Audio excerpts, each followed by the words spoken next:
गेल्या 10 तासांपासून या ठिकाणी आंदोलन सुरू आहे आणि आतापर्यंत मध्य रेल्वेच्या 30 लोकल या रद्द करण्यात आलेल्या आहेत।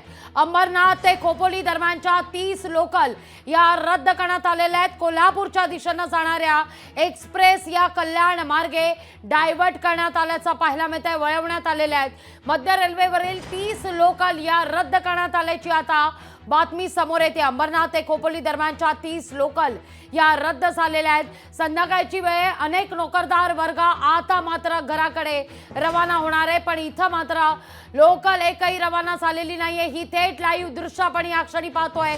संवाद साधला जातोय पोलिसांकडून आणि आंदोलकांकडून। ऐकूया नेमकं काय घडतंय।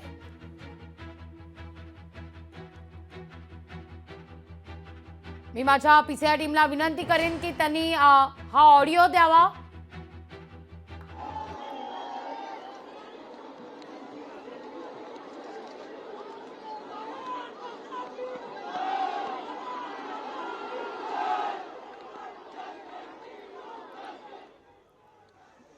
या सगळ्या संदर्भात अद्याप ही घोषणा या सुरूच आहेत आंदोलकांकडून। पुन्हा एकदा आता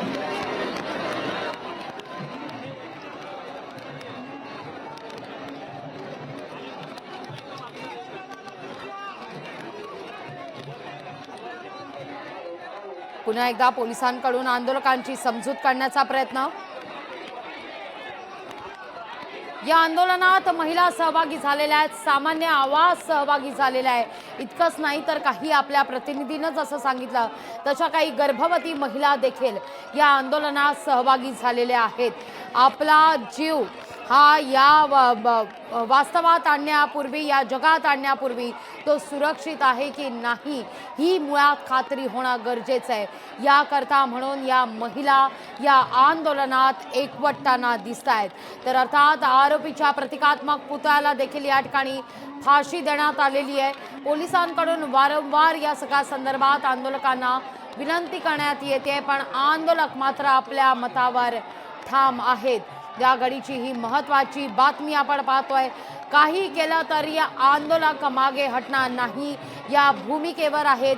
12 तासाच्या आत एकतर आरोपीला फासावर लटकवा किंवा आमच्या ताब्यात द्या, या दोनच मागण्या या आंदोलकांकडून केल्या जात आहेत। आणि सकाळी 10 वाजल्यापासून या ठिकाणी रेल रोको करण्यात आलेलं आहे। आंदोलन या ठिकाणी आता होताना दिसतंय।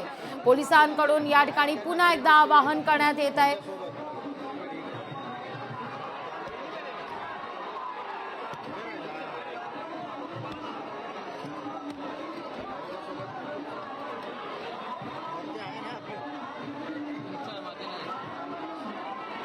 दहा तासापासून या ठिकाणी आंदोलन सुरू आहे। 4 वर्षाच्या चिमुकलीवर लैंगिक अत्याचार केल्याचं प्रकरण आणि या प्रकरणी बदलापूर मधल्या या शाळेत आता तणाव निर्माण झालेला असताना हे सगळं लोड बदलापूर स्थानकापर्यंत किंवा बदलापूरपर्यंत आता पसरल्याचा पाहायला मिळत आहे। बदलापूरमधली नामांकित शाळा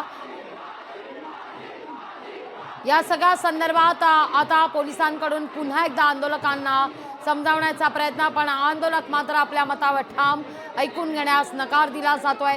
राजकीय वर्तुळात नेमकी काय प्रतिक्रिया उमटते चला पाहूया। लहान मुलींना त्या ठिकाणचा सफाई करता ठेवलेला जो कर्मचारी आहे त्यांनी ज्या प्रकारे अत्याचार केलेला आहे हे अत्यंत निंदनीय आणि मन हेलावून टाकणारी अशा प्रकारची घटना आहे। या घटनेचा एक मोठा उद्रेक देखील जनतेमध्ये आपल्याला पाहायला मिळतो आहे। या संदर्भात माननीय मुख्यमंत्र्यांनी देखील याची दखल घेतलेली आहे।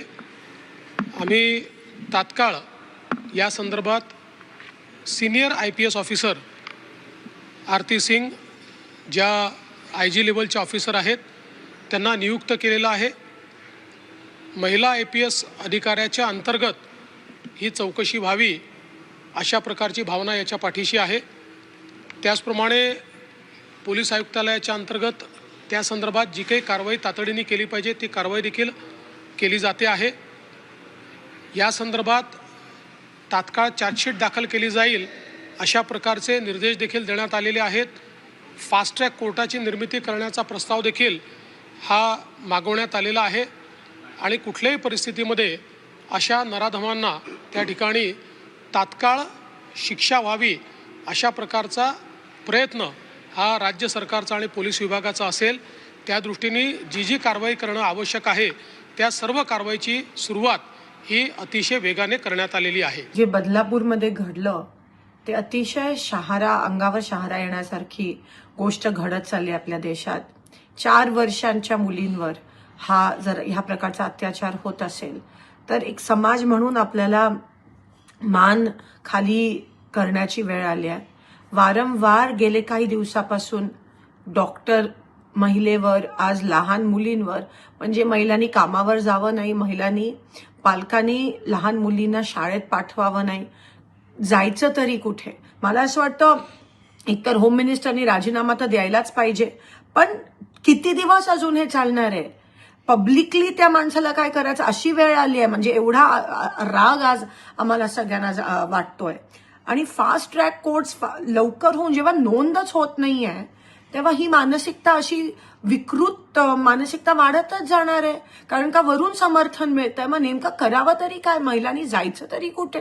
मुख्यमंत्र्यांनी आदेश दिलेत फास्ट ट्रॅक कोर्टमध्ये ही केस चालवायची.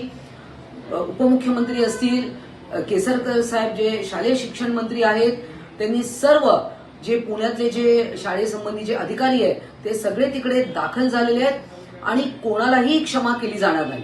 मग ती शाळेचं प्रशासन असो, ते शिक्षक असो, तो अत्याचार करणारा असो, आणि ज्या पोलिसांनी कंप्लेंट घेण्यामध्ये दिरंगाई केली आहे कोणालाच सोडले जाणार नाही.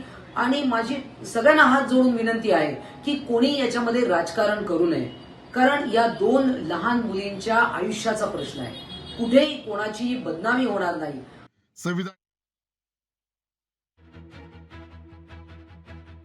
बदलापुर में किसी अक्षय शिंदे नाम के व्यक्ति ने 4 साल की 2 बच्चियों के साथ सेक्सुअल असॉल्ट किया है. उसकी वजह से जनता बहुत नाराज, आज ट्रेन भी रोक दी गई है. पूरे देश में रोजाना कुछ न कुछ सुनने में आ रहा है कि रेप केसेस, मर्डर केसेस और सेक्सुअल असॉल्ट खासतौर से महिलाओं के साथ बहुत ज़्यादा हो रहा है और ये हमारे लिए शर्म की बात है. मैं सरकार से मांग करना चाहता हूँ, इसको रोकना है ना तो फांसी की सज़ा सरेआम दी जाए और सख्त से सख्त सज़ा दी जाए. किसी की जमानत नहीं होना चाहिए. ये देश की बदनामी है.